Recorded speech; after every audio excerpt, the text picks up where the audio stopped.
It is the purpose of our lives to be conduits of love for that express purpose, to help eradicate the suffering of all sentient beings.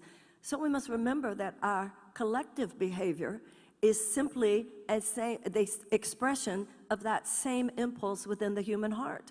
And that's all that politics is. Politics is simply our collective behavior. Politics comes from the root politeia, it means of the people. So if as individuals we ask ourselves, what does it mean to be good? If as individuals we ask ourselves, what does it mean to be loving? If as individuals we ask ourselves, am I doing the right thing? Am I being forgiving? Am I being compassionate? Must I give up my judgments here? What is judgment? What is discernment? What is the path before me that love would have me walk? We must ask that question not only as individuals, we must ask it as a nation. We must ask it as a nation. You cannot be great if you're not good.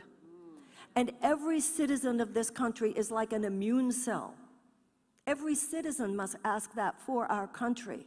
And it is to the detriment of our country when people, particularly in the name of spirituality, which could only be the most counterfeit form of spirituality, think that somehow our religious or our spiritual path justifies looking away from human suffering. There is, in fact, There is, in fact, no religious or spiritual tradition that has ever existed that gives any of us a pass,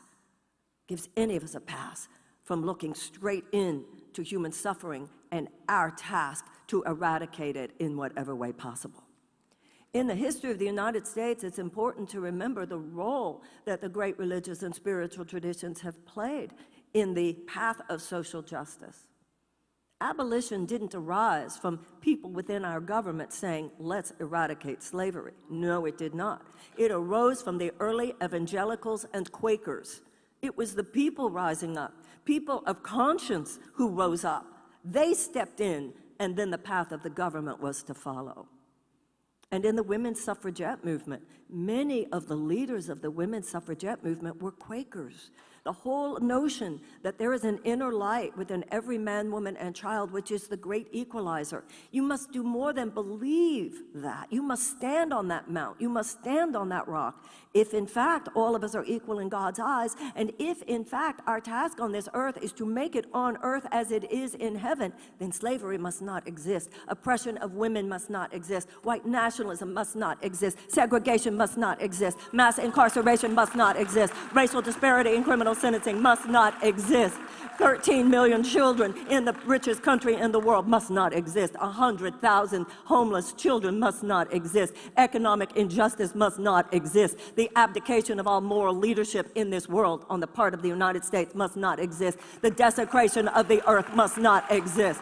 All undemocratic forces must not exist. And it is the task of those of heart. It is the task of those of conscience. It is the task of the religious and the spiritual seeker to stand up at times, as the abolitionists did, as the women suffragettes did, and as the civil rights workers did, not following but leading and making clear that shall be no more.